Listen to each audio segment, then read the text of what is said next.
Gennaro, il avait les profils, spécialement parce qu'on avait bien étudié ce qu'il a fait dans le passé. C'est un entraîneur reconnu dans des différentes situations avec club, avec beaucoup de pression et beaucoup d'exigences sportives. Quand il a pris l'équipe en cours de la saison, si à Milan, si à Napoli, il a fait un travail extraordinaire avec une stabilisation la saison après. Il est passé d'être un profil intéressant à être l'homme de la situation. 29 septembre 2023, 2 jours après l'officialisation de l'arrivée de Gennaro Gattuso sur le banc de l'Olympique de Marseille, l'Italien est présenté à la presse par son président Pablo Longoria. L'Espagnol ne tarissait pas d'éloges sur l'ancien milieu de terrain. Longoria voulait un entraîneur à poigne jusqu'à la fin de la saison, après l'échec Marcelino. Au final, Gattuso est resté moins de 5 mois sur le banc de l'OM, après un début d'année 2024 insipide où le club phocéen n'a remporté qu'un match. C'était face à Thionville, club de National 3 en Coupe de France. L'Italien a préféré jeter l'éponge. Sans solution, il estimait ne pas pouvoir faire de miracle avec les joueurs à sa disposition et son aventure phocéenne touche à sa fin. Elle a été officialisée ce mardi par le club marseillais. Fin février, la saison de l'Olympique de Marseille semble déjà totalement ratée. Autopsie d'une déroute sans précédent pour un géant du championnat français. Pour comprendre comment la saison marseillaise a tourné au fiasco, il faut revenir à l'été dernier, en 2023 donc. Après le départ d'Igor Tudor en fin de saison, Marcelino est nommé nouvel entraîneur du club. Pablo Longoria et ses équipes veulent instaurer un nouveau style de jeu à cette équipe.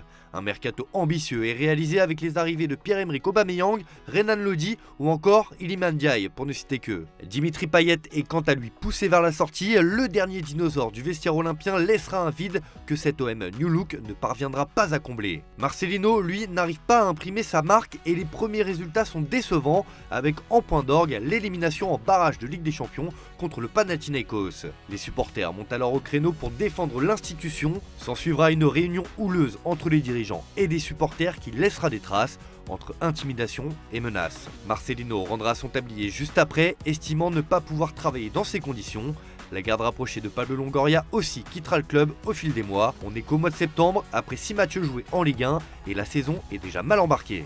Gattuso doit donc vite changer les choses et secouer un groupe amorphe et en perte de confiance. Du bilan comptable au schéma tactique, en passant par le relationnel imprimé dans le collectif marseillais, le technicien italien va ainsi laisser un sentiment d'impuissance aussi historique que regrettable. Auteur de 9 victoires, 8 nuls et 7 défaites en 24 matchs toutes compétitions confondues, le champion du monde 2006 ne va pas laisser un souvenir impérissable sur la canebière. Pourtant, il a tenté pas mal de choses, notamment autour de la communication. Allant du coup de gueule au mea culpa, en passant par certains aveux d'impuissance, l'Italien n'a jamais trouvé la recette gagnante.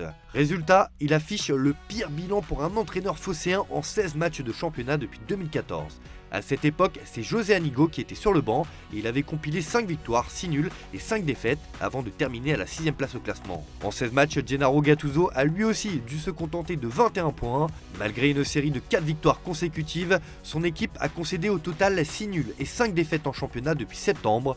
À titre de comparaison, les précédents entraîneurs de l'OM depuis José Anigo ont tous eu de meilleurs résultats que Gennaro Gattuso. L'Italien a pris en moyenne 1,31 points par match. À sa nomination, juste avant la 7ème journée de Ligue 1, l'OM pointait à la 8ème place du championnat, à 2 points du podium. Un peu moins de 5 mois plus tard, le club phocéen est 9ème, à 9 points du podium. Impuissant, apathique, amorphe, les qualificatifs se sont alors logiquement multipliés pour un collectif prouvant match après match ses défaillances techniques et mentales. Nel calcio, nello sport, se non si ha un'anima, è difficile. Penso che noi in questo momento non abbiamo un'anima e quando una squadra non ha un'anima è difficile. Questo ho detto alla squadra. E abbiamo toccato il fondo stasera. Siamo entrati in un vortice che sta diventando molto pericoloso.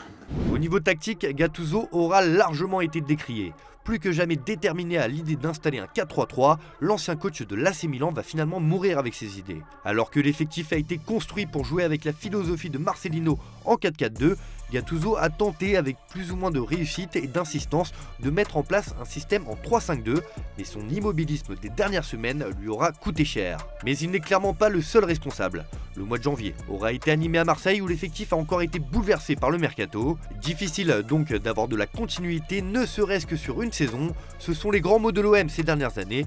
Tout bouge tout le temps. Entre les joueurs et les entraîneurs qui font des passages éclairs au club, difficile d'y voir clair justement. Et de trouver des leaders qui tirent un groupe vers le haut dans ce contexte si particulier, ce que regrettait Gattuso déjà en novembre dernier. E prima Pau parlava dei bravi ragazzi, noi dei bravi ragazzi ci facciamo nulla. Ha detto che siamo bravi ragazzi, è la verità, perché con i bravi ragazzi non si vincono le partite. Dopo la chiamiamo leadership, la possiamo chiamare esperienza. Secondo me è mancanza di vissuto, è mancanza di giocatori giovani che nel momento di difficoltà hanno così poca esperienza che non sanno dove appoggiarsi.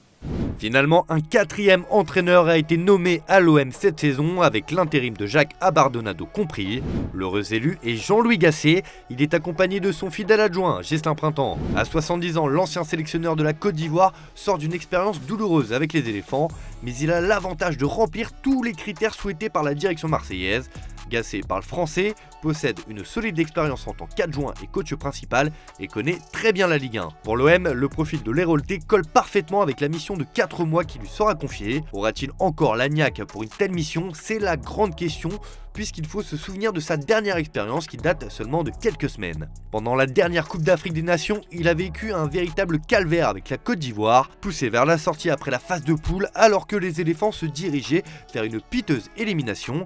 Il a vu la sélection ivoirienne sauver miraculeusement sa place pour les huitièmes de finale avant d'aller gagner la compétition sous les ordres de son ancien adjoint Emers Faé. Pas de quoi être dans les meilleures dispositions mentales donc.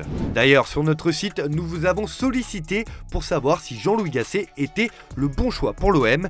Eh bien, vous êtes plus de 67% à penser que non. Bref, Gasset ne fait pas l'unanimité, mais l'urgence est de mise à l'OM qui doit tout faire pour sauver sa saison. Et vous, que pensez-vous de la saison marseillaise? Vont-ils se qualifier pour une Coupe d'Europe? Gasset va-t-il réussir sa mission? Venez en parler avec nous en commentaire, on a hâte de vous lire. N'oubliez pas de vous abonner pour ne pas manquer les prochaines vidéos sur Foot Mercato FC.